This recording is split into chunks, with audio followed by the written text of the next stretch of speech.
The river thundered through that place of living nightmare called the depths, its powerful waters rushing past lurking horrors unknown and unseen. The swirling liquid surely had an intelligence all its own, hurrying to an unpredictable destination deep below the world and its malevolent evils. The waters were dark, hiding secrets, and the river's ferocious roar as it went along seemed to warn against anyone touching it, lest the sucking waters carry them off with irresistible force. When the water came to the canopy of stars that were not stars, the stars that never were in the sky that never was, it strove to tear down the great metal sieve that filtered it. The current battered itself against the mass of construction, thrusting on through before tumbling down a huge waterfall to crash into an abyss below. It left behind any objects that it carried, and dashed the bodies of unfortunate creatures that fell in. The current was deep and cold, so cold that even a Viking might shiver, and so strong that even an ancient giant might be swept away. Foggia, for her part, was far from ancient. When the trap sprung, its hidden trapdoor mechanisms threw the frost giant from the narrow stone pathway, lined with the glowing jars that looked like stars. In the light of the strange jars, she twisted in mid-air, clutching at the edge for purchase. Her blue fingers caught a crack in the stone, and she hung on, powerful grip straining, one hand still clutching her massive hammer, and she refused to let go. However, as she kicked against the side of the cliff, part of her armor came loose, metal rings flashing in the starlight as it tumbled into the river below, leather straps fluttering. Foggia's view swung wildly. Masses of uncaring lights wheeled above. Help! A little way down the path they had been climbing, the other delvers rushed up, alarmed. Foggia's fellow Viking, the stone-boned Verger Jorvald, was the quickest for once. His eyes adjusted far better to the glowing darkness of this place than anyone else's, even the magically enhanced eyes of the sly Catshi Hiddock. In the faint light of the eerily glowing jars that lined the walls in gigantic shelved rows, he stomped up the path and threw himself down, his axe blade clanging on the uneven stone. Reaching out with his scratched and scarred hand, he cried, "Grab hold! Quick!" The giant woman grabbed the short man's stone-studded fingers, and he let out a rush of breath as her weight slammed him onto the ground. The sound of his straining stones as they scraped against the edge would have echoed, but could hardly be heard above the rush of the river below. Jorvald strained and grunted. If his training would stand him in good stead now, perhaps they could both survive. Carefully, he swung his axe behind him, slamming it into a crack with heavy force. Then he pulled, so that the bottom of the axe caught in the stone. Feeling his muscles burn as though they might tear in half, he heaved on the giant's oppressive weight. Foggia scrambled up, teeth gritting as she threw one blue-skinned leg up over the edge, then the other. The orange flicker of the flame illuminated the darkness of the chamber, and in a moment, Zedric's thin hand was there, steadying her. The Arthurian human was flanked on one side by the furry form of Hiddock, and on the other by the ghostly form of Sacrifisto. Balancing on the now sloped pathway, they took on the giant's hefty weight and pulled her to safety before she could slip back to the watery oblivion crashing below. Jorvald let out a groan and collapsed, panting. The blue-skinned giant loomed over him, dusting herself off. "Thanks, Jorvald." Lying on the ground, the Verger could hear the stilled shakiness in her husky voice. You're strong for your size, Shorty. Without getting up, Verger chuckled deep in his chest. You're heavy for, He trailed off as the armored giant glared down at him, weighing her enormous hammer in her powerful hands. Anyway, how about a hand up for your savior? In response, she leaned down and hoisted him up, stones, axe, and all. Yorvold grunted and shook his arm to loosen it. That's better. And now, I don't seem to recall your name. The giant hesitated, glancing around at the group. It was no accident she hadn't told Yorvold her name. You see, Sacrifisto put up one discolored hand. If she does not wish to share her name, we should not press her. Hiddick eyed the giant with a yellow stare, although, as your fellow delvers in the depths, we may begin to wonder just exactly why. To himself, he wondered if he had been wrong to suspect Zedric of corruption first. The frost giant looked away from Yorvold. It's all right. I am called Folgia. There was a moment of silence. Eventually, Zedric spoke in a sarcastic tone. Fascinating. Now, if we can get back to the business of trying to get up this... He was interrupted by a shout of laughter from Yorvold. The short, stone-studded man doubled over, laying a hand on his knee, and howled, tears coming from his eyes. Ha ha ha! That Folgia! I get it now! I get it!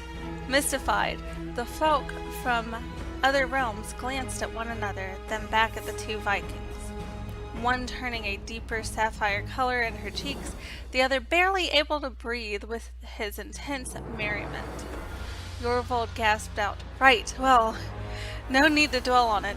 It's a Viking thing, a while ago, before he slowly descended into laughter once again. Foggia raised her head and shrugged. Well, time to be moving on.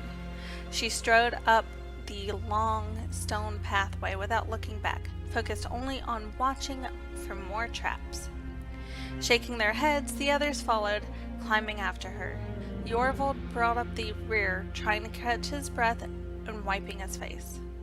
If my father could see me now. As they continued their journey, following a strange metal track that ran along the shelf past the jars, silence and the sound of the river's thunder began to take over their hearing once again. Hiddick raised his ears and pointed them in all directions. But that strange series of clicks he had heard earlier, hinting at some sort of enemy, were either too distant to hear or had been covered by the sound of the water. He was just resolving to call for silence if he caught the noise again, when Sacrifisto, just ahead of him, started and came to a stop. The banshee turned and whispered so that only Hiddick and Foggia could hear him. Look, up ahead. It's another one of those openings, like the little one went through. Waving his hand at the other two, Hiddick came up the steep section of the pathway and looked. His eyes slowly adjusted to the different lighting while he struggled to see what Sacrifisto was talking about. There was a plateau where the shelf of stone and its ever-present metal track on one side went past another row of glowing jars with a series of labels. And the strange glow, it seemed to come from the jars themselves. These labels were legible, as opposed to the unreadably ancient crawling letters on the jars on the lower shelves. The first enormous jar on Hiddick's right seemed to hold lifeless fish heads, and the label read, Last Meals, Fishermen. The next, which seemed to contain more frightening faces, was labeled Assorted Leavings, Great Gullet. Hiddick quelled and shivered as he thought of his own face, forever preserved in this awful way. He forced his eyes to focus past the floating things and towards the end of the flat area where Sacrifisto was still pointing. There, just before another switchback that led up to the next tier of the freakish collection, a darker spot in the dark wall told of a mysterious opening. Previously, these cracks had disappeared before Hiddet could get a close look. Now, he hesitated a moment, while his companions gathered and stared as well. This was the depths, after all. Such an opening could lead to escape, or death. He should regroup, use his powers to safely scout ahead, perhaps gain a clue. Before the Catshi could even finish his thought, a plume of orange swept across his vision and hung in the air, lighting up the path. Zedek said, "That's better." Hiddet turned on the Flame Warden, hissing through his teeth. "What are you doing, you fool? Do you want whatever lurks here to find us that easily? What if someone was there? What if—" He trailed off as he glanced back at the path and saw that someone was indeed there. Eager for another fight, both Yorvold and Fogia rushed forward, weapons raised. The extremely short, hunched shape of the stranger started, then held out a hand in a warning motion. This time, the giant reacted quickest. Sweeping up a huge hand, she stopped the motion of her fellow Viking, making the Verger skid to a stop. Yorvold blinked down at his feet, where they had halted just before the telltale hairline crack in the stone path. It told of another trap to drop unaware delvers into the drink. Sacrifisto came up behind them as the two Vikings panted, staring into the dim light that barely touched the hem of the stranger's crimson clothing. "Let us not judge too quickly, friends. It is always worth waiting to see if a living being means us harm." He glanced back at the figure, but without a hesitant look in his dark, banshee eyes. The glow that emanated from the jars served only to outline the stranger, rather than illuminate it. As if sensing this, the unknown one moved towards Zedek's flickering light. The diminutive figure was draped in some kind of heavy cloth, and glittering points of light hung over it, swinging heavily. As the figure stepped forward, these points of light jangled together, making tinkling metallic sounds. The voice that emerged from within the heavy, brocaded robes was surprisingly clear and calm. "So, you caught up at last. I hope you weren't expecting me to share." As the hunched stranger walked into the light, the jewelry he wore glinted and glittered, as though he were covered in fireflies. It was Donnie. The Lucropan's face was drawn and weary, with strange new shadows under his eyes. Nevertheless, he wore a delighted smile and managed to wave one long-fingered hand in a grand gesture, causing his gems and finery to clink together musically. "Greetings, friends. I hope you're all duly impressed. This stuff is heavy." Slipping around the trap, Hiddet's eyes popped as he examined the little jumper. Donnie's clothes were embroidered with silver and gold, and a much too large red cape adorned with glittering jewels hung down his back to the floor. Several gilded belts, half of them in a feminine style, crisscrossed the Lucropan's little body, each sagging with the weight of valuable trinkets. His wrists and hands, in turn, were thickened with bracelets and rings of all sizes, glinting all the way down his extremely long fingers. Donnie grinned and struck a pose, with some difficulty. "Like what you see?" Hiddet sighed. "Welcome back, Donnie. Where in the name of all furball did you get all this?" "That's easy!" Donnie jerked his thumb at the nearest jar, which held a mass of yellow-white silvers suspended in gently glowing liquid. "One of these things, of course. I was not stealing. It said funeral offerings, still attached." He glanced where he was pointing and half-stepped away with an alarmed look as he read the label, "Thieves' Fingernails." Meanwhile, the other delvers were following the route that Hiddet had carefully traced around the trap. Zedric was first, and he strode straight up to the lucre pan and leaned over him, cupidity flickering in his eyes. There was something about the human's face that made both Hiddick and Donnie lean back slightly. It was the same look that had come over the senior flame warden when he had channeled the depth's laughter into a new fire spell. Marvelous. Absolutely marvelous. But how did these get here? And what happened to the things you brought in with you? Donnie held his grin, but his eyes shifted away. I can answer both of those at once. He moved to the edge of the walkway and glanced over the parapet.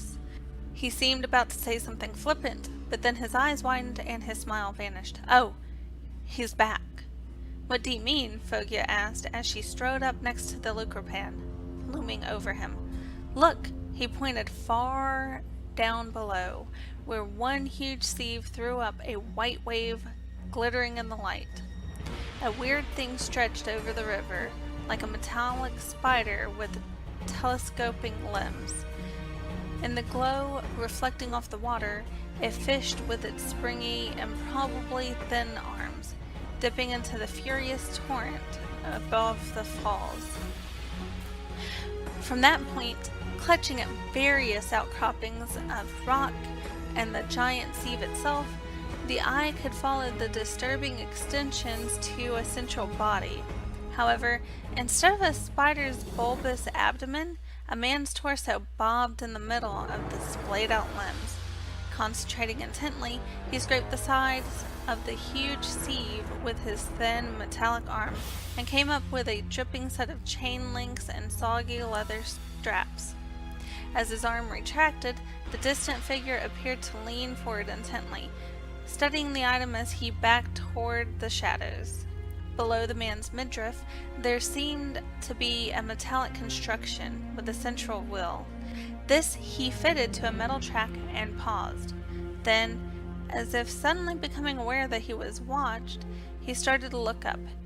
His wheel spun, carrying the man backward, and he zipped through a crack and out of sight. Foggia gasped, then growled in her throat. That's my armor. Yorville chuckled, then cleared his throat. Well, that was an odd sight. No mistake. How'd he get like that, anyhow? Donnie looked uncomfortable. I may have an idea of how to answer that, too. However, we'd better get moving. The collector definitely doesn't like, loiterers. With a nimble twist made slightly awkward by the heavy finery he wore, he began to move up the path to the next switchback. The other delvers followed quickly, all but for Cedric, who stayed to toss a fiery stone and watch it fall. He grinned suddenly as though he'd hit something and grabbed another rock. Hiddick heard the first, the rapid click, click, click that signaled the collector's movement, so quick that it sounded more like a metallic hum. The cashier turned to shout a warning, but he was far too late. From above, a long, thin arm shot out, telescoping down towards Cedric, where he stood peering over the edge. The gnarled, strangely pale hand at the end of the arm gave him a swift, sharp push.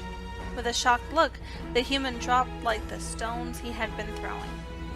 The voice that came to the shocked delver spoke with a sibilant grinding, as though the collector's larynx had been internally replaced with mechanical parts. The bulbous head that leaned over from the shelf above was too large for the torso, with wide eyes surrounded by wrinkles, suggesting they never closed. Lungs wheezing as they expelled breath into unfamiliar speech. The man's attempt at precise syllables was marred by the extraneous noise. So disorderly, so unsorted. I must put you in your proper places. Come now, specimens for the collection.